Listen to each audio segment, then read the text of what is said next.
आप सुन रहे हैं राम शरण शर्मा के द्वारा लिखी गई पुस्तक प्रारंभिक भारत का परिचय। इससे पिछले वीडियो में आप इस पुस्तक के अध्याय 9 तक सुने होंगे। इस वीडियो में आप अध्याय 10 सुनेंगे। अध्याय 10 है हड़प्पा संस्कृति, कांस्य युगीन नगरीकरण। प्रस्तावना। पाकिस्तानी पंजाब स्थित हड़प्पा में प्राप्त कांस्य युगीन नगरीय संस्कृति महान खोज थी। 1853 ईस्वी में ब्रिटिश अभियंता अलेक्जेंडर कनिंघम ने, जो महान उत्खनक और अन्वेषक हुए, हड़प्पा संस्कृति की मोहर देखी। मोहर के ऊपर वृषभ और कुल 6 अक्षर अंकित थे, लेकिन उन्होंने उसका महत्व नहीं समझा। बहुत बाद में 1921 ईस्वी में जब भारतीय पुरातत्वविद दयाराम साहनी ने हड़प्पा की खुदाई शुरू की, तब इसकी संभावनाओं की चर्चा होने लगी। प्रायः उसी समय इतिहासकार राखलदास बनर्जी ने सिंध में मोहनजोदाड़ो की खुदाई की। दोनों ने मिर्नपात और अन्य पुरावशेष खोज निकाले, जिनसे विकसित सभ्यता का संकेत मिलता था। 1926 से 1934 ईस्वी तक एम.एस. वस्त ने हड़प्पा की खुदाई की। इसकी खुदाई E.J.H. मैकी के द्वारा भी हुई। 1934 ईस्वी से जॉन मार्शल ने मोहनजोदाड़ो की खुदाई का भार अपने ऊपर ले लिया। 1946 ईस्वी में मार्टिमर व्हीलर ने हड़प्पा की खुदाई की। इस प्रकार स्वतंत्रता और विभाजन के पहले के उत्खनन द्वारा हड़प्पा संस्कृति के अनेक स्थलों के, जहां कांसे का इस्तेमाल होता था, महत्वपूर्ण पुरावशेष प्रकाश में लाए गए। स्वतंत्रता के बाद के समय में भारत और पाकिस्तान दोनों के पुरातत्वविदों ने हड़प्पाई और उससे जुड़े स्थलों की खुदाई की।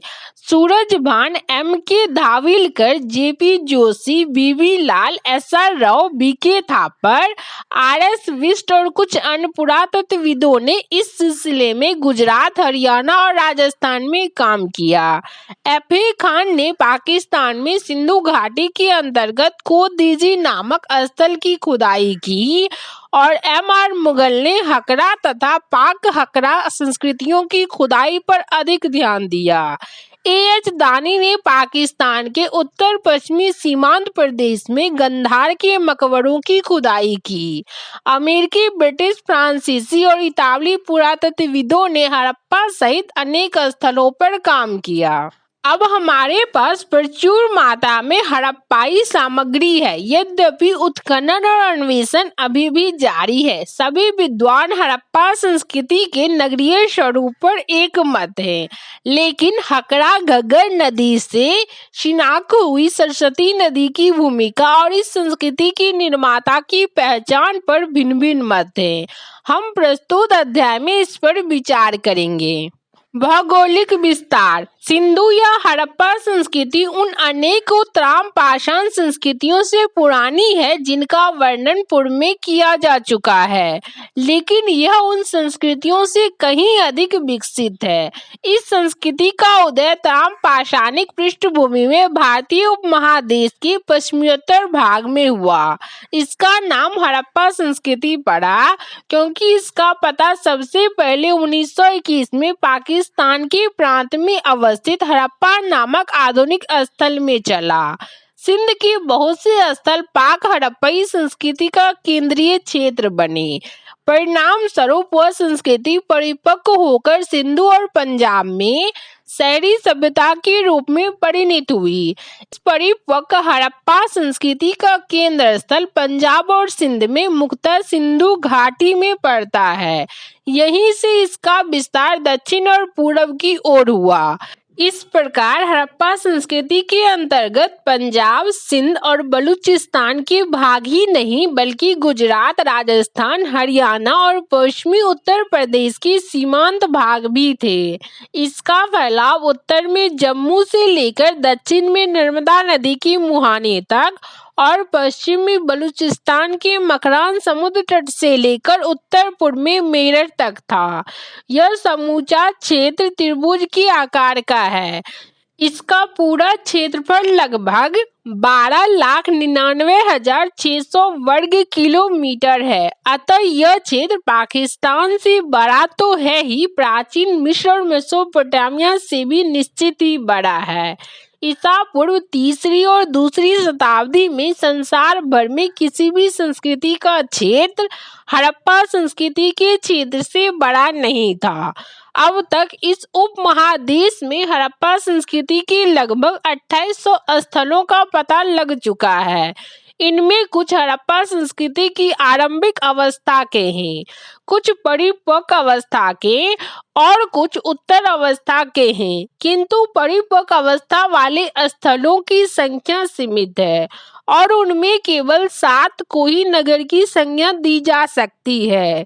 इनमें 2 सर्वाधिक महत्व के नगर हैं, पंजाब में हड़प्पा और सिंध में मोहनजोदाड़ो अर्थात प्रेतों का टीला। दोनों पाकिस्तान में पड़ते हैं। दोनों एक दूसरे से 483 किलोमीटर दूर थे और सिंधु नदी द्वारा जुड़े हुए थे। तीसरा नगर सिंध में मोहनजोदाड़ो से 130 किलोमीटर के करीब दक्षिण में चहुंदरो स्थल पर था और चौथा नगर गुजरात में खंभात की खाड़ी के ऊपर लोथल स्थल पर। पांचवा नगर उत्तरी राजस्थान में कालीबंगा अर्थात काले रंग की चूड़ियां और छठा नगर बनावली हरियाणा के हिसार जिले में था। कालीबंगा की तरह इनसे भी 2 सांस्कृतिक अवस्थाएं देखी, हड़प्पा पूर्व और हड़प्पा कालीन। कच्ची ईंटों के चबूतरे, सड़कों और मोड़ियों की अवशेष हड़प्पा कालीन है। इन 6 स्थलों पर परिपक्व और उन्नत हड़प्पा संस्कृति के दर्शन होते हैं। सुतकांडेडोर और सुतकोटा के समुद्र तटीय नगरों में भी इस संस्कृति की परिपक्व अवस्था दिखाई देती है। इन दोनों की विशेषता है एक एक नगर दुर्ग का होना। इसके अतिरिक्त गुजरात के कच्छ क्षेत्र में अवस्थित धौलावीरा में भी किला है और इस स्थल पर हड़प्पा संस्कृति की तीनों अवस्थाएं मिलती है। ये तीनों अवस्थाएं राखी गढ़ी में भी मिलती है, जो घग्गर नदी पर हरियाणा में स्थित है और धौलावीरा से बड़ा है। उत्तर हड़प्पा अवस्था गुजरात के काठियावाड़ प्रायद्वीप में रंगपुर और रोजदी स्थलों पर पाई गई है। नगर योजना और संरचनाएं। हड़प्पा संस्कृति की विशेषता थी इसकी नगर योजना प्रणाली। हड़प्पा और मोहनजोदाड़ो दोनों नगरों की अपने अपने दुर्ग थे, जहां शासक वर्ग के लोग रहते थे। प्रत्येक नगर में दुर्ग के बाहर एक एक उससे निम्न स्तर का शहर था, जहां ईंटों के मकान में समान लोग रहते थे। इन नगरों में भवनों के बारे में विशिष्ट बात यह थी कि ये जाल ग्रिड तरह की व्यवस्थित थे। तदनुसार सड़कें एक दूसरे को समकोण बनाते हुए काटती थी और नगर अनेक खंडों में विभक्त थे। यह बात सभी सिंधु बस्तियों पर लागू थी, चाहे वे छोटी हो या बड़ी। बड़े बड़े भवन हड़प्पा और मोहनजोदाड़ो दोनों की विशेषता है। दूसरा तो भवनों में और भी समृद्ध है। उनके स्मारक बतलाते हैं कि वहां के शासक मजदूर जुटाने और कर संग्राम में परम कुशल थे।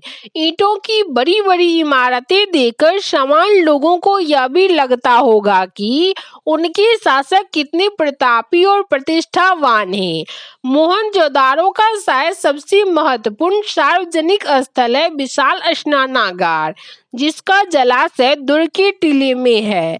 यह ईंटों के स्थापत्य का सुंदर उदाहरण है। यह 11.88 मीटर लंबा, 7.01 मीटर चौड़ा और 2.43 मीटर गहरा है। दोनों सिरों पर तल तक सीढ़ियां बनी हुई है। बगल में कपड़े बदलने के कमरे हैं। स्नानागार का फर्श पक्की ईंटों का बना है। पास के कमरे में बड़ा सा कुआं है। इससे पानी निकालकर हौज में डाला जाता था। हौज के कोने में निर्गम मुख है, जिससे पानी बहकर नाले में जाता था। बताया जाता है कि यह विशाल स्नानागार धर्मानुष्ठान संबंधी स्नान के लिए बना होगा, जो भारत में हर धार्मिक कर्म में आवश्यक रहा है। मोहनजोदाड़ो की सबसे बड़ी इमारत है अनाज रखने का कोठार, जो 45.71 मीटर लंबा और 15.23 मीटर चौड़ा है। पर हड़प्पा के दुर्ग में 6 कोठार मिले हैं, जो ईंटों के बने चबूतरे पर 2 पांतों में खड़े हैं। प्रत्येक कोठार 15.23 मीटर लंबा और 6.09 मीटर चौड़ा और नदी के किनारे से कुछ 1 मीटर की दूरी पर है। इन 12 इकाइयों का समूचा क्षेत्र लगभग 838.1025 वर्ग किलोमीटर होता है, जो लगभग उतना ही होता है जितना मोहनजोदाड़ो के कोठार का है। हड़प्पा के कोठारों के दक्षिण में खुला फर्श है और इस पर 2 कतारों में ईंटों की वर्गाकार चबूतरे बने हुए हैं। स्पष्ट है कि इनका उपयोग फसल दावने के काम में होता था, क्योंकि फर्श की दरारों में गेहूं और जौ के दाने मिले हैं। हड़प्पा में 2 कमरे वाले बैरक भी हैं, जो शायद मजदूरों के रहने के लिए बने थे। कालीबंगा में भी नगर के दक्षिण भाग में ईंटों की चबूतरे मिले हैं, जो शायद कोठारों के लिए बने होंगे। इस प्रकार यह स्पष्ट होता है कि कोठार हड़प्पा संस्कृति के महत्वपूर्ण अंग थे। हड़प्पा संस्कृति के नगरों में पक्की ईंटों का इस्तेमाल विशेष बात है, क्योंकि मिस्र के समकालीन भवनों में धूप में सुखाई गई ईंटों का ही प्रयोग हुआ था। समकालीन मेसोपोटामिया में पक्की ईंटों का प्रयोग बहुत ही बड़े पैमाने पर हुआ है। मोहनजोदाड़ो की जल निकास प्रणाली अद्भुत थी। लगभग सभी नगरों के हर छोटे या बड़े मकान में प्रांगण और स्नानागार होते थे। कालीबंगा के अनेक घरों में अपने अपने कुएं थे। घरों का पानी बहकर सड़कों तक आता, जहां इनके नीचे मोरियां बनी हुई थी। अक्सर ये मोरियां ईंटों और पत्थर की सिल्लियों से ढकी रहती थी। सड़कों की इन मोरियों में नरमोखे मैनहोल भी बने थे। सड़कों और मोरियों के अवशेष बनावली में भी मिले हैं। कुल मिलाकर स्नान घरों और मोरियों की व्यवस्था अनोखी है। हड़प्पा की निकास प्रणाली तो और भी विलक्षण है। शायद कांस्य युग की दूसरी किसी भी सभ्यता ने स्वास्थ्य और सफाई को इतना महत्व नहीं दिया जितना कि हड़प्पा संस्कृति के लोगों ने दिया। कृषि। सिंधु प्रदेश में आज पहले की अपेक्षा बहुत ही कम वर्षा होती है, इसलिए यह प्रदेश अब उतना उपजाऊ नहीं रहा। यहाँ के समृद्ध देहातों और शहरों को देखने से प्रकट होता है कि प्राचीन काल में यह प्रदेश खूब उपजाऊ था। अब यहाँ केवल 15 सेंटीमीटर वर्षा होती है। ईसा पूर्व 4वीं सदी में सिकंदर का एक इतिहासकार बता गया है कि सिंध इस प्रदेश के उपजाऊ भागों में गिना जाता था।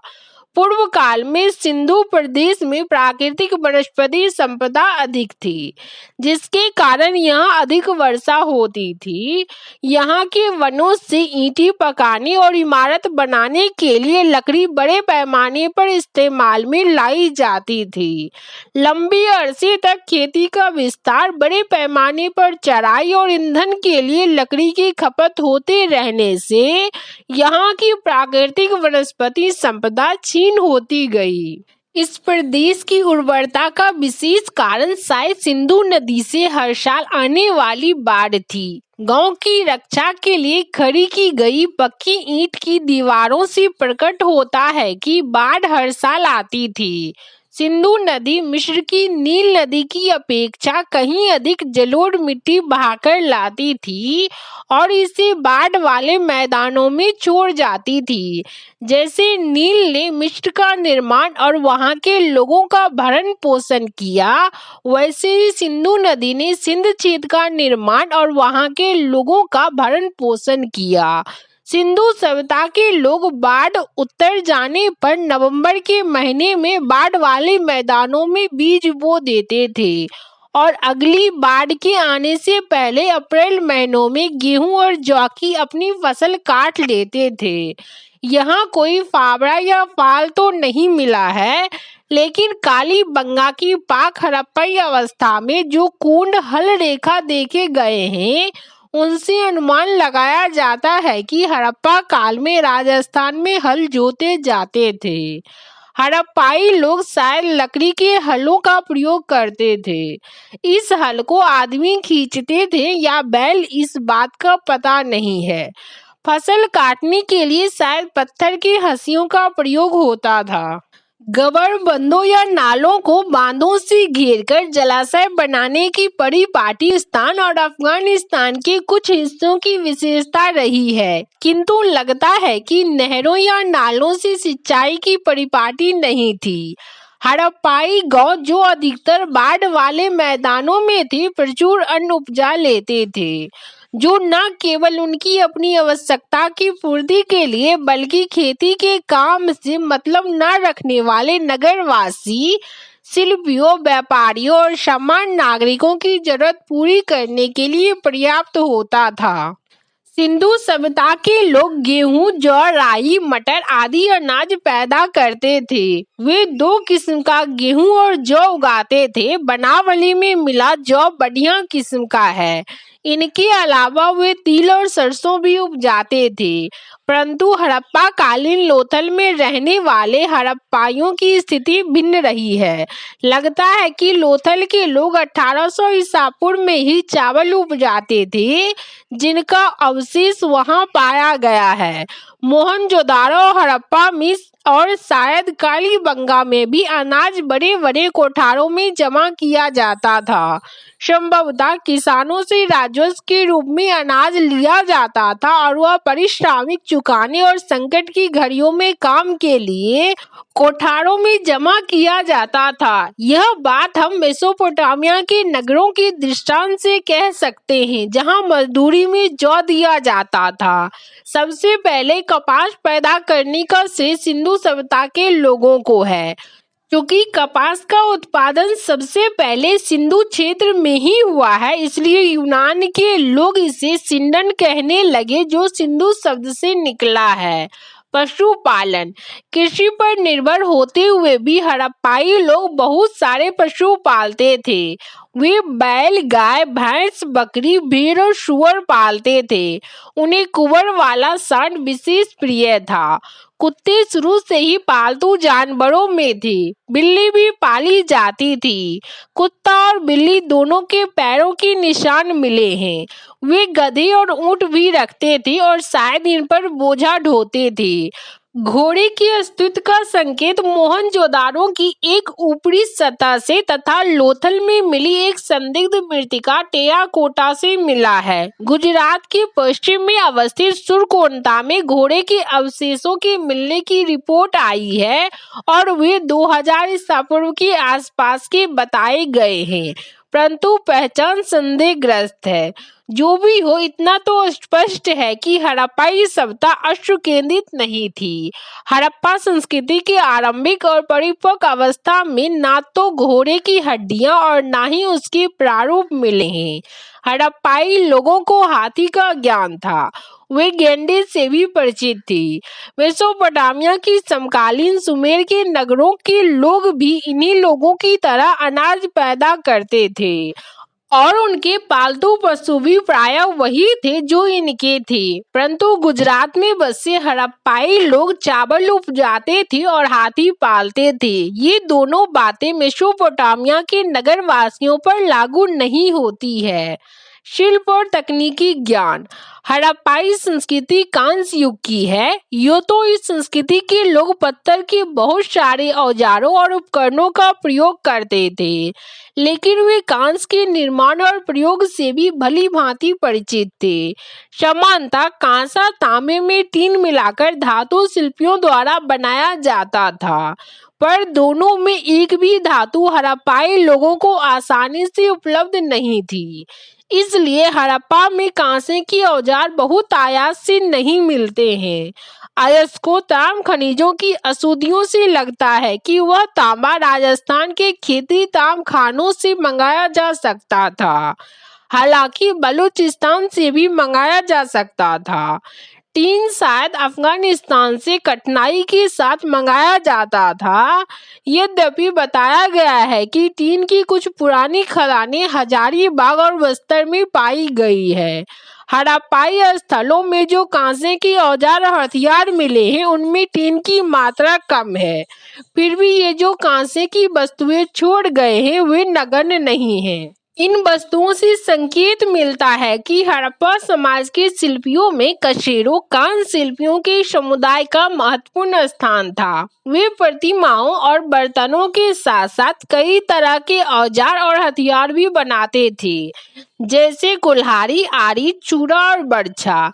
हड़प्पाई शहरों में कई अन्य महत्वपूर्ण शिल्प भी चलते थे। मोहनजोदाड़ो से बने हुए सूती कपड़े का एक टुकड़ा निकला है और कई वस्तुएं पर कपड़े की छाप देखने में आई है।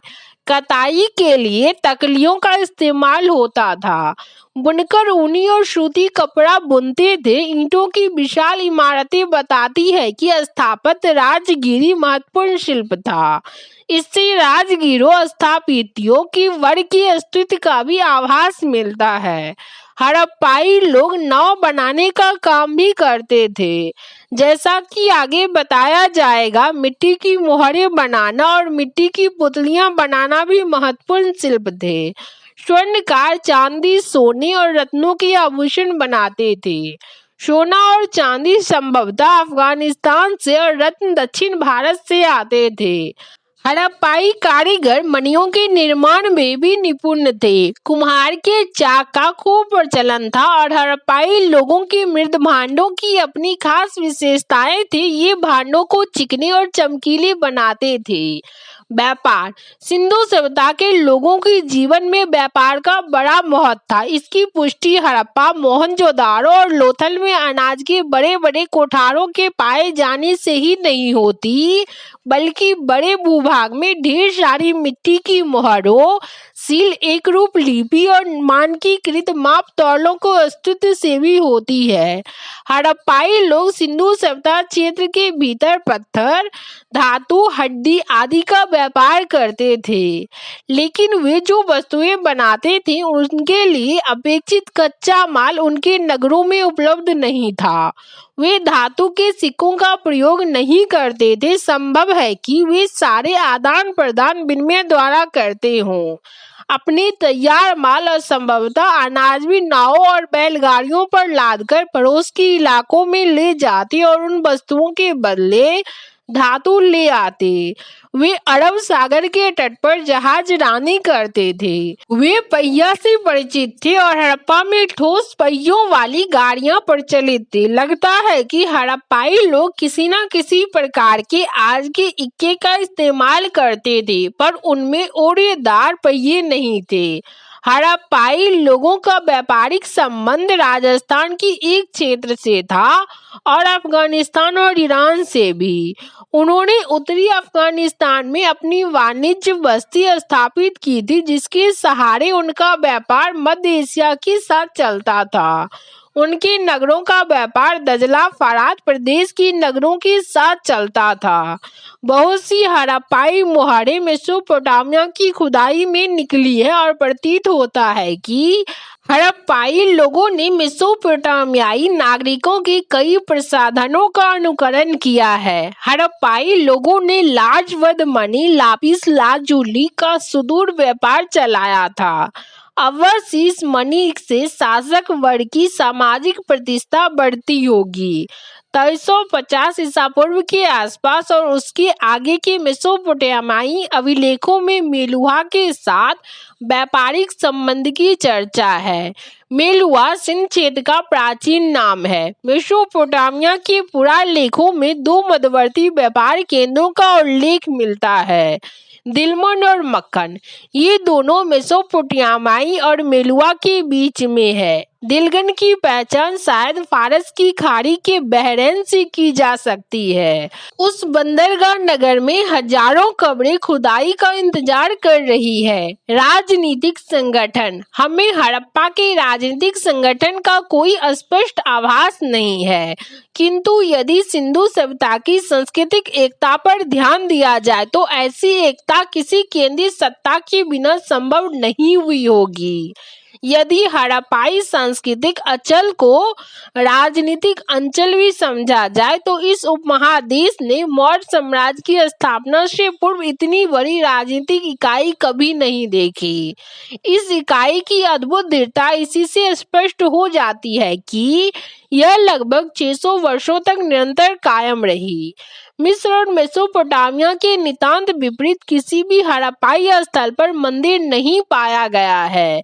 किसी भी प्रकार का कोई धार्मिक भवन नहीं मिला है। इसका बाद विशाल स्नानागार हो सकता है जिसका उपयोग नहाने धोने शुद्धि या सफाई के लिए किया जाता होगा। हड़प्पा अंचल में धार्मिक विश्वासों और आचारों में एक रूपता नहीं है, इसलिए यह सोचना गलत होगा कि हड़प्पा में पुरोहितों का वैसा ही शासन था जैसे कि निचले मेसोपोटामिया के नगरों में था। ऐसा संकेत मिलता है कि उत्तर हड़प्पाई अवस्था में गुजरात के लोथल में शायद अग्नि पूजा की परंपरा चली, किंतु इसके लिए मंदिरों का उपयोग नहीं होता था। शायद हड़प्पाई शासकों का ध्यान विजय की ओर उतना नहीं था जितना वाणिज्य की ओर। हड़प्पा का शासन संभवतः वणिक वर्ण के हाथ में था। ध्यान रहे कि सिंधु सभ्यता में अस्त्र का अभाव है। धार्मिक प्रथाएं, हड़प्पा में पक्की मिट्टी की स्त्री मूर्तिकाएं भारी संख्या में मिली है। एक मूर्तिका में स्त्री के गर्भ से निकला पौधा दिखाया गया है। यह समता पृथ्वी देवी की प्रतिमा है और इसका निकट संबंध पौधों के जन्म और वृद्धि से रहा होगा। इसलिए मालूम होता है कि हड़प्पाई लोग धरती की उर्वरता की देवी समझते थे और इसकी पूजा उसी तरह करते थे जिस तरह मिस्र के लोग नील नदी की देवी आइसिस की पूजा करते थे। लेकिन हड़प्पाई लोग मिस्र वासियों की तरह मातृसत्तात्मक थे या नहीं, इसके बारे में कुछ नहीं कहा जा सकता। मिस्र में राज्य या संपत्ति का उत्तराधिकार कन्या को मिलता था, किंतु हड़प्पा समाज में उत्तराधिकार का स्वरूप क्या था यह हमें ज्ञात नहीं है। कुछ वैदिक सूक्तों में पृथ्वी माता की स्तुति है, किंतु उसको कोई प्रमुखता नहीं दी गई है। सुदीर्घ काल के बाद ही हिंदू धर्म में इस मातृ देवी को उच्च स्थान मिला है। ईसा की 6ठी सदी और उसके बाद से ही दुर्गा, अम्बा, काली, चंडी आदि विविध मातृ देवियों को पुराणों और तंत्रों में आराध्य देवियों का स्थान मिला। काल क्रमेण प्रत्येक गांव की अपनी अलग अलग देवी हो गई है। सिंधु घाटी के पुरुष देवता एक मोहर पर चित्रित किया गया है। उसके सिर पर 3 सिंह हैं। वह एक योगी की ध्यान मुद्रा में एक टांग पर दूसरी टांग डाले बैठा पद्मासन लगाए दिखाई दिया गया है। उसके चारों ओर एक हाथी, एक बाघ और एक गैंडा है। आसन के नीचे एक भैंसा है और पांवों पर 2 हिरण है। मोहर पर एक चित्रित देवता को पशुपति महादेव बताया जाता है, पर यह संदेहास्पद लगता है क्योंकि सिंह वाले देवता प्राचीन सभ्यताओं में भी पाए गए हैं। निसंदेह हम लिंग पूजा का भी प्रचलन पाते हैं, जो कालांतर में शिव की पूजा से गहन रूप से जुड़ गई थी। हड़प्पा में पत्थर पर बने लिंग और योनि के अनेकों प्रतीक मिले हैं। संभवतः ये पूजा के लिए बने थे। ऋग्वेद में लिंग पूजक अनार्य जातियों की चर्चा है। लिंग पूजा हड़प्पा काल में शुरू हुई और आगे चलकर हिंदू समाज में पूजा की विशिष्ट विधि मानी जाने लगी। वृक्षों और पशुओं की पूजा, सिंधु क्षेत्र के लोग वृक्ष पूजा भी करते थे। एक मोहर सील पर पीपल की डालों के बीच विराजमान देवता चित्रित हैं। इस वृक्ष की पूजा आज तक जारी है। हड़प्पा काल में पशु पूजा का भी प्रचलन था। कई पशु मोहरों पर अंकित है। इनमें सबसे महत्व का है एक सींग वाला जानवर यूनिकॉर्न जो गेंडा हो सकता है। उसके बाद महत्व का है कुंवर वाला सांड। आज भी जब ऐसा सांड बाजार की गलियों में चलता है तो धर्मात्मा हिंदू इसे रास्ता दे देते हैं। इसी तरह सिंह वाले देवता के चतुर्दुर्ग पशुओं की उपस्थिति से प्रकट होता है कि उनकी भी पूजा होती थी। इन बातों से स्पष्ट होता है कि सिंधु प्रदेश की निवासी वृक्ष पशु और मानव के स्वरूप में देवताओं की पूजा करते थे, परंतु वे अपने इन देवताओं के लिए मंदिर नहीं बनाते थे जैसा कि प्राचीन मिस्र और मेसोपोटामिया में बनाया जाता था। धर्मोपासना सूचक वस्तुओं के रहते हुए भी हड़प्पा के नागरिक को धर्म से जोड़ना ठीक न होगा, जो बात कांस्य युग के अन्य नागरिक समाजों पर भी लागू होती है। जब तक सिंधु लिपि पढ़ी नहीं जाती तब तक हड़प्पाई लोगों के धार्मिक विश्वासों के बारे में कुछ नहीं कहा जा सकता है। ताबीज बड़ी तादाद में मिले हैं। शायद हड़प्पाई लोग विश्वास करते थे कि भूत प्रेत उनका अनिष्ट कर सकते हैं और इसलिए उनसे बचने के लिए ताबीज पहनते थे। आयतर परंपरा से संबंध माने जाने वाली अथर्ववेद में अनेक तंत्र मंत्र या जादू टोने दिए गए हैं और रोगों का तथा भूत प्रेतों को भगाने के लिए ताबीज बताए गए हैं। हड़प्पाई लिपि प्राचीन मेसोपोटामियाई की तरह हड़प्पाई लोगों ने भी लेखन कला का आविष्कार किया था। यद्यपि हड़प्पाई लिपि का सबसे पुराना नमूना 1853 में मिला था और 1923 तक पूरी लिपि प्रकाश में आ गई, किंतु वह अभी तक पढ़ी नहीं जा सकी है। कुछ लोग इसे द्रविड़ या आदि द्रविड़ भाषा से जोड़ने का प्रयास करते हैं, कुछ लोग संस्कृत से तो कुछ लोग सुमेरी भाषा से, परंतु इन पठनों में से कोई भी संतोषप्रद नहीं है। लिपि न पढ़े जाने के कारण साहित्य में हड़प्पाई लोगों का क्या योगदान रहा कुछ कहा नहीं जा सकता। हम उनके विचारों और विश्वासों के बारे में भी कुछ नहीं कह सकते हैं। पत्थरों की मुहरों और अन्य वस्तुओं पर हड़प्पाई लेखन के लगभग 4000 नमूने हैं। हड़प्पाइयों की अभिलेख उतने लंबे नहीं हैं जितने मिस्रियों और मेसोपोटामियों के हैं। अधिकांश अभिलेख मुहरों पर हैं और हर एक में 2-4 ही शब्द हैं। इन मुहरों का प्रयोग धनाढ्य लोग अपनी निजी संपत्ति को चिन्हित करने और पहचानने के लिए करते होंगे। इस लिपि में कुल मिलाकर 250 से 400 तक चित्राक्षर पिक्टोग्राफ हैं और चित्र के रूप में लिखा हर अक्षर किसी ध्वनि, भाव या वस्तु का सूचक है। हड़प्पा लिपि वर्णनात्मक नहीं बल्कि मुख्यतः चित्रलेखात्मक है।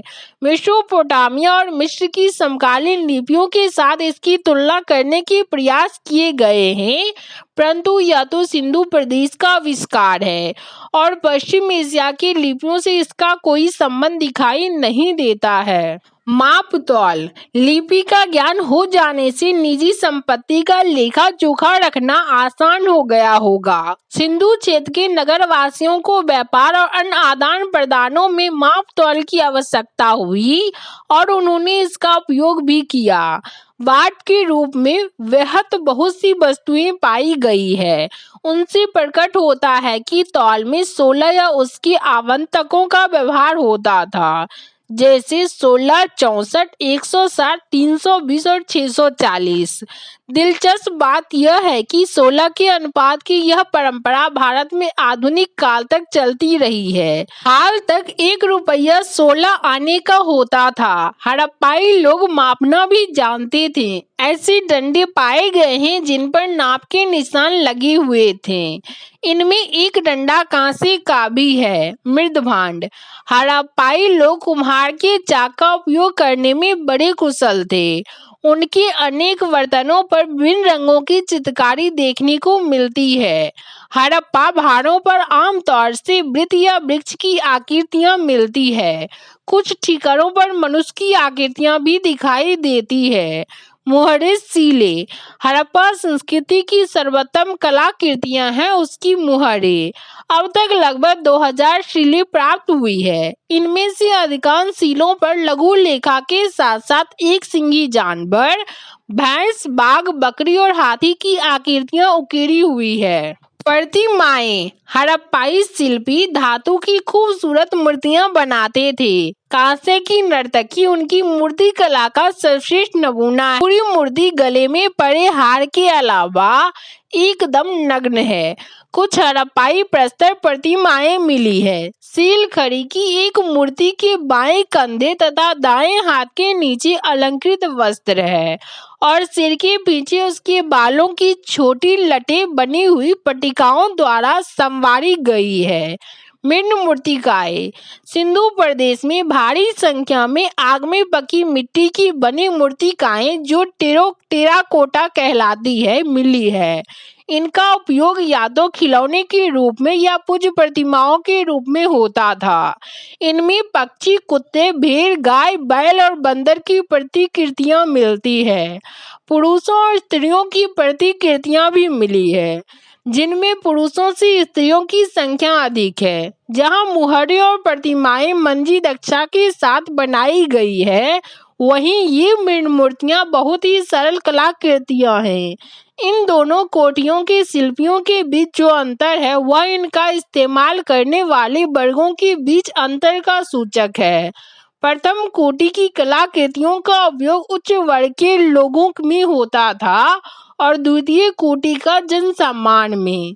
प्रस्तर शिल्प में हड़प्पा संस्कृति पिछड़ी हुई थी। प्राचीन मिस्र और मेसोपोटामिया की तरह यह हम कोई महान प्रस्तर प्रतिमा नहीं पाते हैं।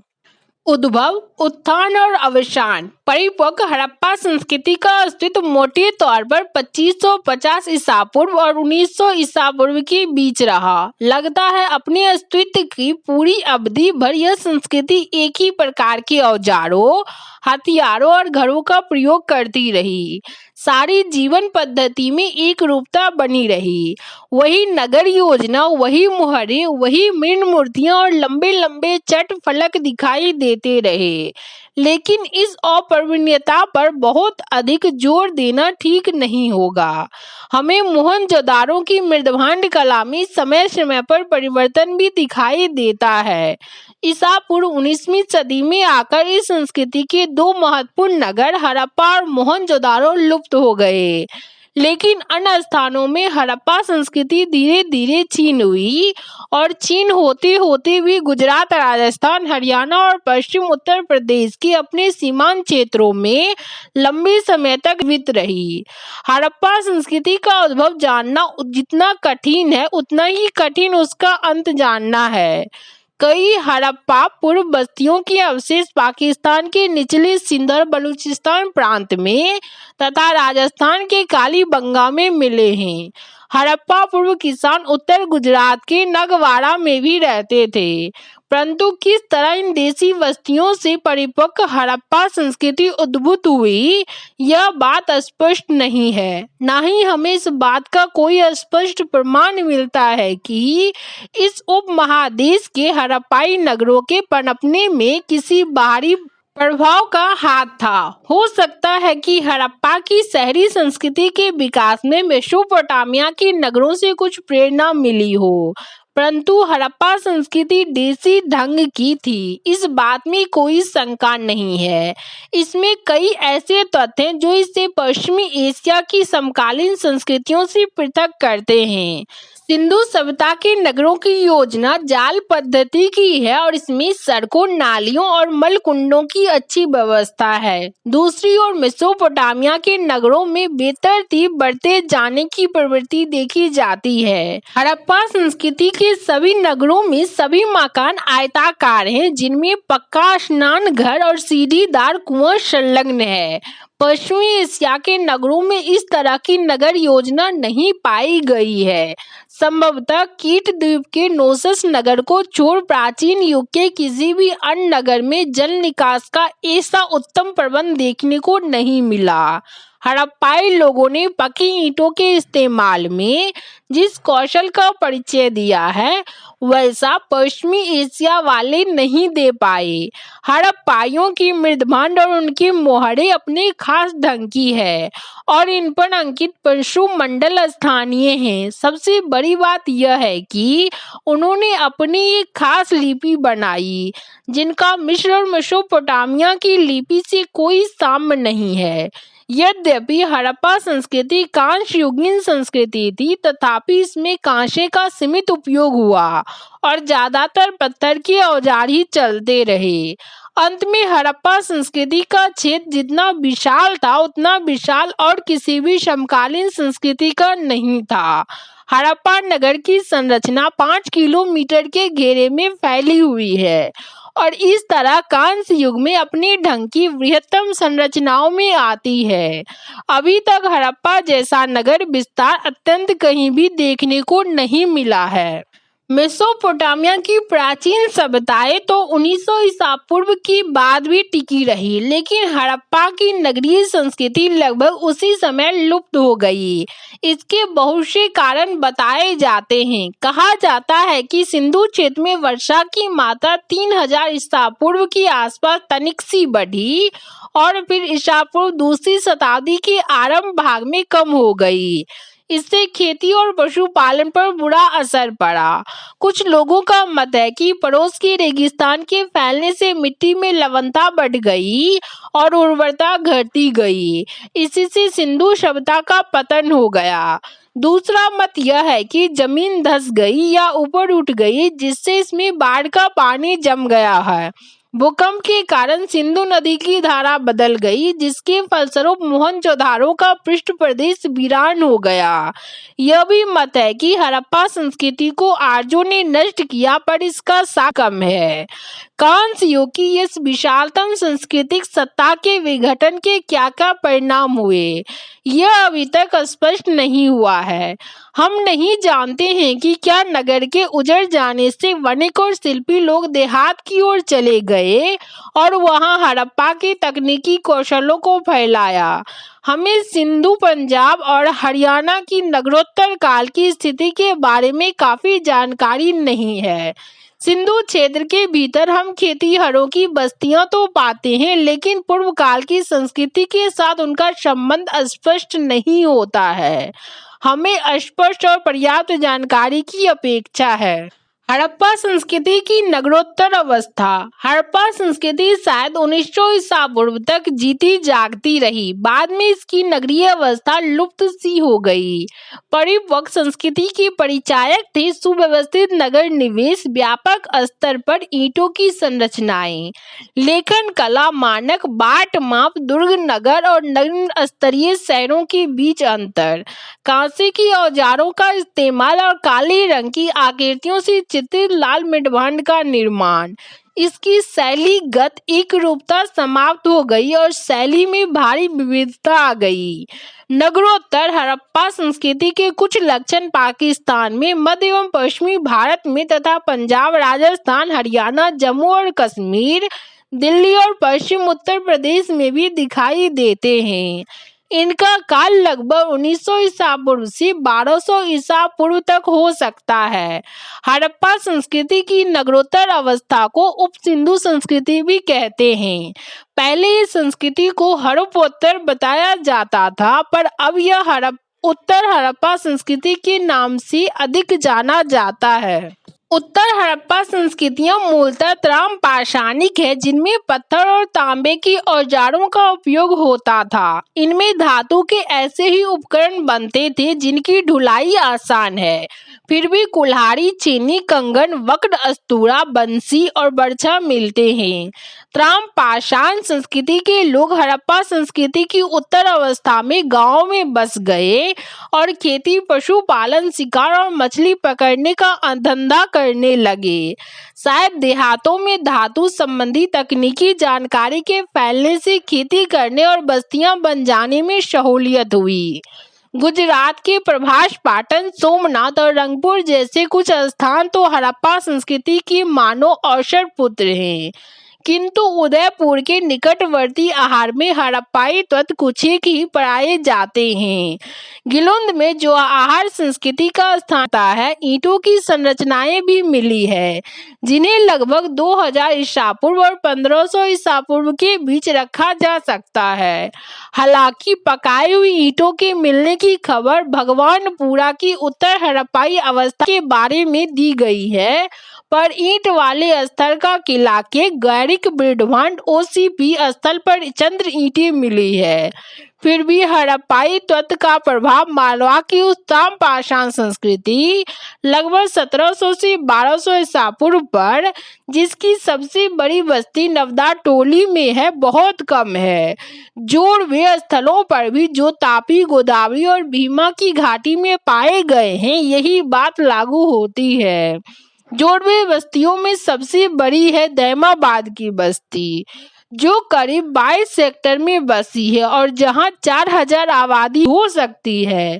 इसका स्वरूप आज नगरीय कहा जा सकता है, लेकिन अधिकांश जोड़वे बस्तियां गांव ही है। नगरोत्तर हड़प्पाई बस्तियां स्वात घाटी में मिली है। यहाँ वे लोग पशुचारण के साथ साथ अच्छी खेती और पशुपालन भी करते थे। वे मंद चाल वाली चाक पर बने काला धूसर ओपदार मृदभांडों का प्रयोग करते थे।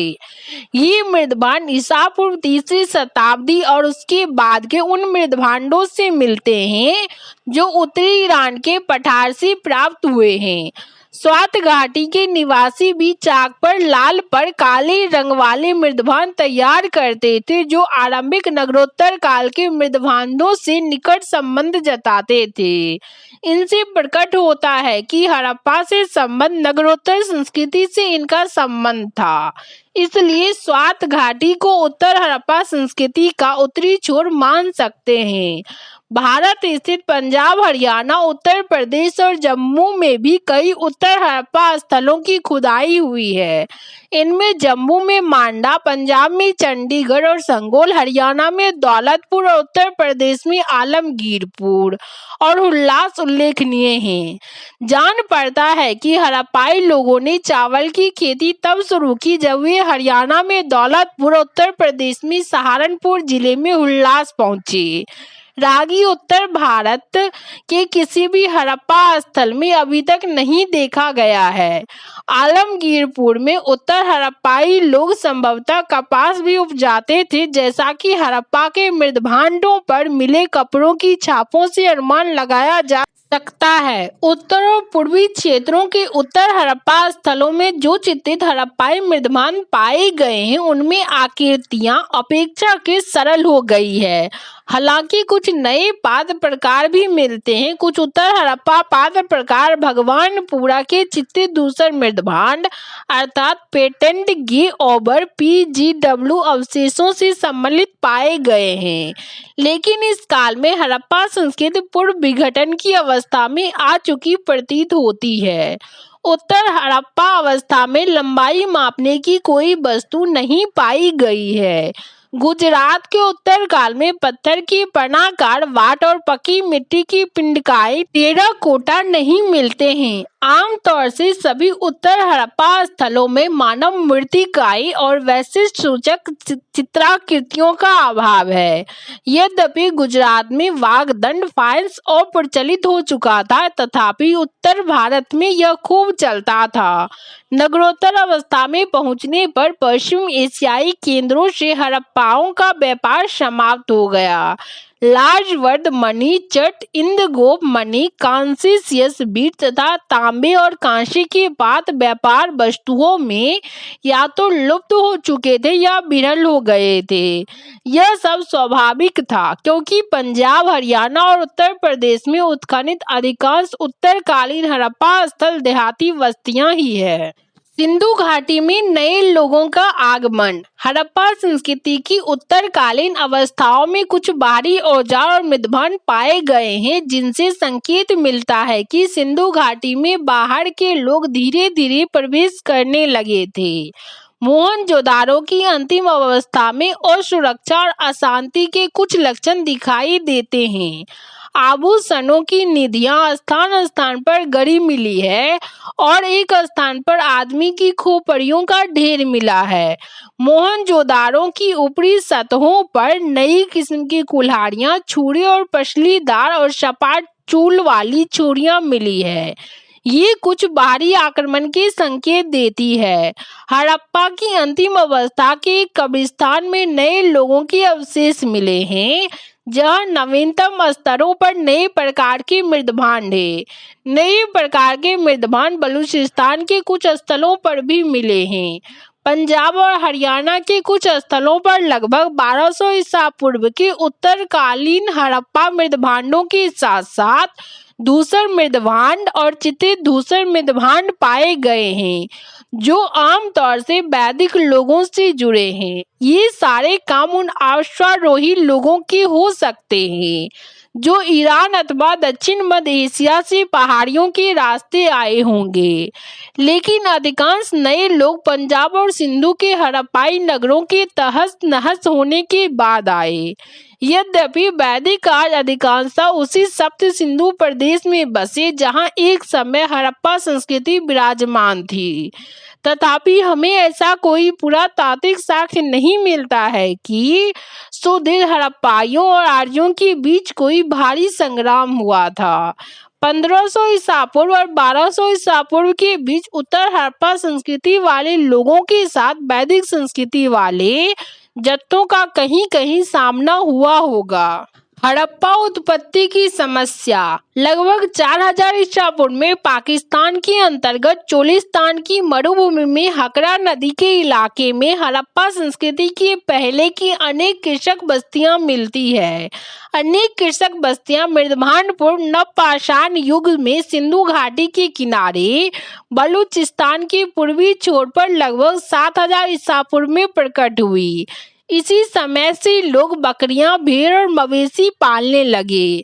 वे गेहूं और जौ भी उपजाने लगे। 5वीं शताब्दी ईसा पूर्व से जब अन्नागार का प्रचलन हुआ, जीविका उपार्जित करने की ये प्रक्रियाएं विस्तृत हुई। 5वीं और 6वीं शताब्दी ईसा पूर्व में कच्ची ईंटों का प्रयोग शुरू होने लगा। चित्रित मिट्टी के बर्तन और मिट्टी की स्त्री मूर्तियां भी बनने लगी। बलूचिस्तान के उत्तरी भाग में रहमान डेरी नामक स्थल पर नियोजित सड़कों और आवासों की व्यवस्था हुई और वह प्राचीनतम नगर के रूप में विकसित हुआ। यह स्थल पश्चिम में प्रायः हड़प्पा के समांतर अवस्थित था। प्रत्यक्ष प्रारंभिक और परिपक्व हड़प्पा संस्कृतियां बलूचिस्तानी बस्तियों से उत्पन्न हुई। कभी कभी हड़प्पा संस्कृति के उद्भव का श्रेय मुख्यतः प्राकृतिक पर्यावरण को दिया जाता है। आज हड़प्पा क्षेत्र का पर्यावरण शिल्प और कृषि के लिए अनुकूल नहीं है, लेकिन 3वीं शताब्दी ईसा पूर्व में वहां का वातावरण शुष्क नहीं था। हमारे पास इन बातों का साक्ष्य है कि लगभग 3000 से 2000 ईसा पूर्व में सिंधु में भारी वर्षा होती थी और सिंधु नदी और उसकी सहायक नदी सरस्वती में, जिसकी पहचान सिंधु की सूखी नदी हकरा से की जाती है, पानी का अच्छा बहाव था। कभी कभी सिंधु संस्कृति को सरस्वती संस्कृति कहते हैं, लेकिन हड़प्पाई हक में पानी का बहाव यमुना और सतलज की देन था। ये दोनों नदियां हिमालय में वृत्त निकाय परिवर्धन के कारण कुछ शताब्दियों तक सरस्वती से मिली रही। इसलिए हड़प्पा संस्कृति को बढ़ावा देने का श्रेय सिंधु के साथ इन दोनों नदियों को भी मिलना चाहिए, न कि केवल सरस्वती को। इसके अतिरिक्त सिंधु क्षेत्र में भारी वर्षा होने के साक्ष्य को नकारा नहीं जा सकता है। क्या हड़प्पा संस्कृति वैदिक थी? कभी कभी हड़प्पा संस्कृति को ऋग्वैदिक कहते हैं, लेकिन इस संस्कृति की मुख्य विशेषताओं का उल्लेख ऋग्वेद में नहीं मिलता है।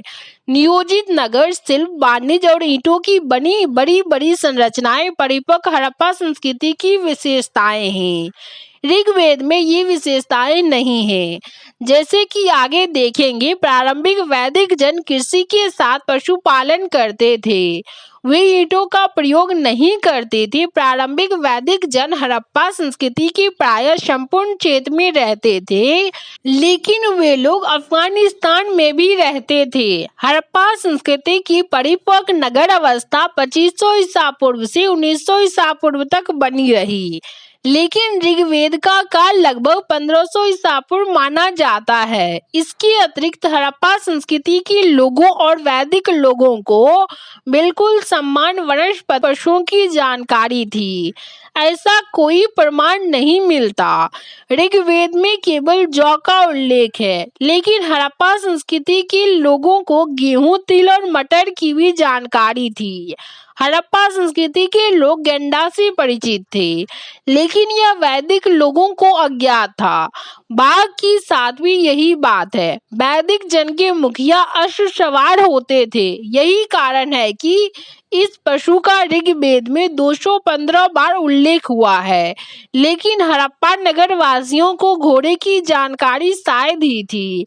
हड़प्पाई मिन मूर्तिकाओं में हाथी मिलता है, लेकिन प्राचीनतम वेद में यह घोड़े की तुलना में महत्वहीन है।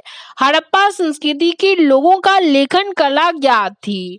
उनकी लिखाई को, जिसे सिंधु लिपि कहते हैं, अभी तक पढ़ा नहीं जा सकता है। इस प्रकार हड़प्पा संस्कृति के लोगों की भाषा के बारे में हमें स्पष्ट अनुमान नहीं है, लेकिन प्रारंभिक वैदिक जन हिंद आर्य भाषा बोलते थे, जिसके भिन्न भिन्न रूप अभी भी दक्षिण एशिया में प्रचलित है। निरंतरता की समस्या। कुछ विद्वान हड़प्पा संस्कृति की बने रहने की चर्चा करते हैं और दूसरे विद्वान इसके नगरीकरण से देहातीकरण में परिवर्तन पर विचार करते हैं। चूंकि नगरीय संस्कृति हड़प्पा संस्कृति की मौलिक विशेषता थी, एवं इसके समाप्त हो जाने पर हम इस संस्कृति के बने रहने की बात नहीं सोच सकते हैं। इसी प्रकार हड़प्पा संस्कृति के नगरों का देहातीकरण साधारण रूपांतरण नहीं है। इसका अर्थ यह हुआ कि 1500 वर्षों के लिए नगर लिपि और पक्की ईंटों का लोप हो गया। ध्यान देने योग्य बात यह है कि ये तत्व उत्तर भारत में कुषाण काल के नगरों के अंत के बाद लुप्त नहीं हुए थे। कहा जाता है कि उत्तर भारत के गंगा के मैदानों और अन्य क्षेत्रों में हड़प्पाई संस्कृति 1900 ईसा पूर्व में अपने अंत के बाद भी बरकरार रही, लेकिन प्रथम शताब्दी के पूर्वार्ध को मानी जाने वाली चित्तूर मृदभांड की संस्कृति में हड़प्पा संस्कृति की कोई प्रमुख विशेषता नहीं मिलती है। चित्तूर मृदभांड की संस्कृति में बड़ी इमारतें, पक्की ईंटें, कांसा, नगरीकरण और लिखावट नहीं मिलती है। दूसरी ओर इस संस्कृति को अपनी विशिष्ट मृदभांड है। यद्यपि लगभग 1500 ईसा पूर्व के एक दो पक्की ईंटों के दृष्टांत प्रस्तुत किए जाते हैं, तथापि उत्तर भारत में लगभग 300 ईसा पूर्व में उत्तरी काले पॉलिशदार मृदभांड में ही पक्की ईंटें मिलती है। इसी प्रकार हड़प्पा संस्कृति के अंत के बाद लिखावट ब्राह्मणी लिपि के रूप में उत्तरी काले पॉलिशदार मृदभांड की संस्कृति में प्रकट हुई, लेकिन यह लिपि बाएं से दाएं लिखी जाती थी, जबकि हड़प्पाई लिपि दाहिने से बाएं लिखी जाती थी। इसी प्रकार उत्तरी काले पॉलिशदार मृदभांड की उत्पत्ति हड़प्पा संस्कृति के मृदभांड से नहीं हो सकती है। उत्तरी काले पॉलिशदार मृदभांड की अवस्था में 5वीं शताब्दी ईसा पूर्व के मध्य गंगा के मैदानों में लोहे के प्रभावकारी प्रयोग ने नई सामाजिक आर्थिक संरचना को जन्म दिया, लेकिन लोहे और सिक्के जो उत्तरी काले पॉलिशदार मृदभांड के साथ मिलते हैं, हड़प्पा संस्कृति की अंग नहीं है। यद्यपि हड़प्पा संस्कृति के कुछ छुटपुट मनके गंगा के मैदानों में पहुंच गए, तथापि इन्हें हड़प्पा संस्कृति का प्रमुख तत्व नहीं माना जा सकता है। इसी प्रकार हड़प्पा संस्कृति की मृदभांड और मृद मूर्तियां 2000 ईसा पूर्व की बाद तक बनती रही, लेकिन केवल यही वस्तुएं परिपक्व हड़प्पा संस्कृति का प्रतिनिधित्व नहीं करती है। फिर भी हड़प्पा संस्कृति के छुटपुट तत्व राजस्थान, मालवा, गुजरात और उत्तरी दक्कन की तमाम पाषाण संस्कृतियों में बरकरार रहे। ऐसा लगता है कि 1900 ईसा पूर्व में नगरीय हड़प्पा संस्कृति के अंत के बाद हिंद आर्य और तत्कालीन मौजूदा संस्कृतियों के बीच कुछ आदान प्रदान होते रहे। हड़प्पा संस्कृति के लोगों की मानी गई मुंडा और पाक द्रविड़ भाषाएं जारी रही। पारस्परिक आदान प्रदान के कारण आर्य तथा पाक आर्य दोनों भाषाएं समृद्ध हुई। हालांकि संस्कृत में मिट्टी के बर्तन और कृषि के लिए पाक आर्य शब्द पाए जाते हैं, लेकिन हिंद आर्यों की भाषा के ही, जो इस उपमहाद्वीप के बड़े हिस्से में फैली थी और अधिक शब्द पाए जाते हैं। आप सुन रहे थे रामशरण शर्मा के द्वारा लिखी गई पुस्तक प्राचीन भारत का इतिहास। इस वीडियो में आप इस पुस्तक के अध्याय 10 हड़प्पा संस्कृति को सुने होंगे। अगले वीडियो में आप इस पुस्तक के अगले अध्याय को सुनेंगे। वीडियो पसंद आए तो लाइक, शेयर एंड सब्सक्राइब करें।